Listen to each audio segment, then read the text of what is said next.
Hello everyone, welcome back in my YouTube channel CBSE top study. हम पढ़ रहे हैं जो मेटल्स की फिजिकल प्रॉपर्टीज़ के बारे में। तो यहाँ पर हमने पढ़ रखा है कि जो प्रॉपर्टीज़ हैं, फिजिकल प्रॉपर्टीज़ हैं मेटल्स की, उनके बारे में मिलायबिलिटी और डक्टिलिटी के बारे में हमने पढ़ा। और साथ में हमने पढ़ा कि वायर्स जो हम दैनिक जीवन में बहुत सारे उपयोग करते हैं, उनमें से गोल्ड के बारे में स्पेशल चीज़ पढ़ी कि 1 ग्राम गोल्ड से 2 किलोमीटर लेंथ का हम तार बना सकते हैं। और इसी तरह से बहुत सारे कुकिंग वेसल्स के बारे में हमने सोचा कि भाई ये ऐसे भी होते हैं, या इसी तरह के कुकिंग वेसल्स इसी मेटल्स के स्पेशल क्यों तैयार किए जाते हैं। और इसके साथ में अब हम देखने वाले हैं कि जो ये मेटल्स होते हैं ये हीट के साथ कैसा बिहेव करते हैं। तो यहाँ पर लिखा है metals are good conductor of heat. इसके लिए हमें एक एक्टिविटीज़ करनी है भाई, जानने के लिए कि हाँ सच में क्या एक गुड कंडक्टर हैं हीट के।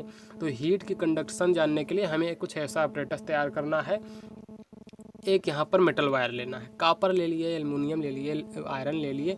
हर मेटल्स की अलग अलग कंडक्टिविटी होती है मेटल्स के बारे में, वो हीट के बारे में मेटल्स की। तो यहाँ पर हमने कॉपर ले लिया मान लीजिए, और फिर क्या करना है, इसको एक क्लैंप लगा देना है, और दूसरी तरफ हमें मेटल्स के जो फ्री एंड है उधर उस साइड में मेटल वायर लेना है, और उसी के फ्री एंड पर एक पिन लगा देना है। पहले आपको लगाना है वैक्स, वैक्स लगाने के बाद आपको पिन लगा देना है। फिर दूसरे सिरे पर आपको इसको बर्नर या लैंप की मदद से गर्म करना है। इससे क्या होगा, यहाँ आपका गर्म होगा तब यहाँ से आगे की ओर हीट इससे ट्रांसफ़र होती चली जाएगी, यहाँ से हीट होती हुई आगे की तरफ जाएगी, और ये जो पिन लगी हुई है वो अपने आप वैक्स जब पिघलेगा गर्मी पाके तो ये पिन गिर जाएगी। इससे आप कह सकते हैं कि यहाँ से हीट यहाँ कितनी फास्ट जा रही है। अलग अलग मेटल्स का वायर उपयोग करके आप कंपैरेटिवली उनमें तुलना कर सकते हैं, उनके कंप्राइज कर सकते हैं कि हाँ किस तरह से क्या चीज़ें हो रही हैं। यहाँ पर कुछ बातें बताई गई हैं, जो metals are good conductor of heat and high melting point. जो मेटल्स होते हैं उनका हाई मेल्टिंग पॉइंट होता है, वो गलते नहीं इतनी जल्दी, इतने थोड़े बहुत तापमान में वो गलने नहीं लगते। अगर ऐसा होता तो जो आपका कुकिंग वेसल है जिसमें आप खाना पकाते हैं उसके नीचे कितना हीट जलती रहती है काफ़ी देर तक, घंटे घंटे भर, तो क्या वो मेटल्स के बर्तन जो होते हैं, वेसल्स होते हैं, तो वो क्या गल जाते हैं? ऐसा नहीं होता। तो इसीलिए यहाँ पे लिखा गया हाई मेल्टिंग पॉइंट। जो मेटल्स होते हैं उनकी मेल्टिंग पॉइंट बहुत हाई होती है, और ऊष्मा का जो संचालन होता है, कंडक्शन ऑफ हीट होता है, वो बहुत हाई होता है, गुड होता है। इसी तरह से आगे यहाँ पर बताया गया जो सिल्वर और कॉपर होते हैं ये बेस्ट कंडक्टर होते हैं हीट के। हीट यहाँ पर आप ध्यान देना, यह हीट है। अगला जो टॉपिक है इलेक्ट्रिसिटी के बारे में है, कि उस वो जो करंट होता है, इलेक्ट्रिसिटी विद्युत, उसकी कंडक्टिविटी कैसी होती है मेटल्स में। देखिए यहाँ पर एक कंफर्म बात है कि अलग अलग मेटल्स के बारे में ये सारी जो प्रॉपर्टीज़ हम पढ़ रहे हैं फिजिकल प्रॉपर्टीज़, वो अलग अलग हो सकती है, लेकिन हाँ मेटल्स में ऐसी ही प्रॉपर्टीज़ होती हैं, ये भी सत्य बात है। ठीक है, तो आगे बात कहेगी जो लेड और मरकरी है ये कंपेरेटिवली पुअर कंडक्टर हीट के होते हैं। लेकिन आपको पता है जो मरकरी है फिर भी इसको हम उपयोग करते हैं थर्मामीटर में। क्यों? क्योंकि ये लिक्विड रूप में है, और ये एक्सपेंशन इसका हम आसानी से देख सकते हैं, इसलिए ये नॉर्मल टेम्परेचर पर भी लिक्विड रूप होता है। लेकिन ये मेटल है मरकरी, ये भी आप ध्यान रखना, लिक्विड रूप में मेटल कौन होता है, नॉर्मल टेम्परेचर पर मरकरी। अब यहाँ करें कि जो मेटल्स है क्या कंडक्ट इलेक्ट्रिसिटी को भी कंडक्ट करता है। इसके लिए हमें एक्सपेरिमेंट करना है। एक्सपेरिमेंट के लिए हमें कुछ इस तरह का अपरेटस लेना होगा, बैटरी लेनी होगी, क्लिप्स लेनी होंगी, और बल्ब और स्विच लेना होगा।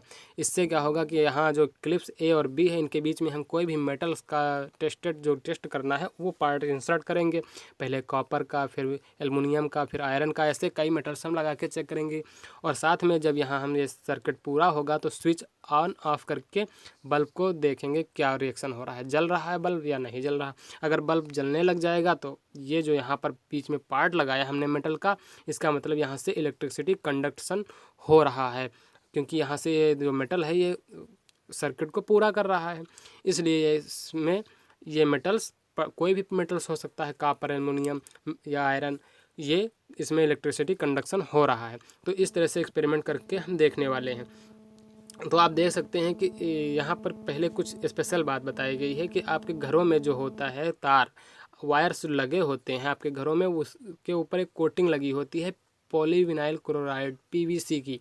ये रबर लाइक, या फिर कुछ आपने देखा हो केबल्स होते हैं, वायर्स होते हैं, उन पर रबर लाइक भी ये मटेरियल्स लगा होता है। आपके जो ईयरफोन्स होते हैं या मोबाइल फ़ोन चार्जर्स होते हैं, ये इन सब पे ऐसा आप पीवीसी लगा हुआ देख सकते हैं। रबर राय केवल पीवीसी ही नहीं, बहुत तरह के मटेरियल्स का उपयोग करते हैं। तो ये क्यों करते हैं ऐसा, यहाँ पर आगे क्वेश्चन है। ऐसा इसलिए करते हैं कि जो इलेक्ट्रिसिटी का शॉक है वो हमको ना लगने पाए, हमारे बचाव के लिए। तो जो ये पीवीसी या रबर लाइक मटेरियल्स होते हैं, ये जो इलेक्ट्रिसिटी है उसको कंडक्ट नहीं होने देते हैं। ये बहुत पुअर कंडक्शन होते हैं इलेक्ट्रिसिटी के, ये मान लिए कि 0% होते हैं, लगभग 0%। तो इसलिए उनको हम ऊपर से कोटेड कर देते हैं इन मेटल्स के वायर्स के ऊपर। जो सारे तार होते हैं वो मेटल्स के ही बने होते हैं। अगर यहाँ लास्ट पॉइंट है मेटल्स का, ये देख लेते हैं। ये इम्पोर्टेंट पॉइंट ये भी है कि सोनोरस प्रॉपर्टी क्या होती है मेटल्स की। यहाँ पर देखिए सोनोरस क्या होता है। जब आप देखते हैं मेटल किसी हार्ड सरफेस से आप टकराता है, हार्ड सरफेस या मेटल आपस में टकराते हैं, या मेटल किसी दूसरी हार्ड सरफेस से दूसरे तरह के मेटल से टकराता है, या ईंट या पत्थर स्टोन से टकराता है, तो एक आवाज़ आती है, एक स्पेशल आवाज़ निकलती है। जैसे कांच के टूटने की कुछ अलग आवाज़ होती है, उसी तरह से बलून के फटने की कुछ अलग आवाज़ होती है। उसी तरह से धातु जो होती है, मेटल्स होती हैं, उनके भी एक स्पेशल आवाज़ होती है, उसी को हम सोनोरस कहते हैं। और ऐसा हम, ये भी एक प्रॉपर्टी है सोनोरस प्रॉपर्टी ऑफ मेटल। और इसी की वजह से हम देखते हैं कि जो स्कूलों में घंटियाँ पहले लगती थी, अब तो शायद अब भी हों ऐसी ही स्कूल बेल्स, तो वो जो होती हैं मेटल्स की तैयार करी जाती हैं इसी सोनोरस प्रॉपर्टी की वजह से। इसे धात्विक खनक कहते हैं और अंग्रेजी में सोनोरस प्रॉपर्टी कहते हैं। तो ये बात हो गई दूसरे पार्ट में मेटल्स के फिजिकल प्रॉपर्टीज़ के बारे में। तो ये जो मेटल्स की फिजिकल प्रॉपर्टीज़ थी, मिलेबिलिटी, डक्टिलिटी, सोनोरस प्रॉपर्टी, और इसके वेसल्स की जो हीट कंडक्शन प्रॉपर्टीज़ है और डक्टिलिटी है, ये सारी चीज़ें हमने पढ़ ली। अब हम अगला है हमारा टॉपिक जो फिजिकल प्रॉपर्टीज़ के अंतर्गत ही नॉन मेटल्स, यहाँ था मेटल्स के बारे में। तो चलिए मिलते हैं अगले वीडियो में। और साथ में अगर हमारी वीडियो आपको पसंद आती है, आप अपने दोस्तों के साथ शेयर करिए, लाइक करिए और सब्सक्राइब करिए अगर आपने अभी तक सब्सक्राइब नहीं किया है। और तब तक के लिए जय हिंद।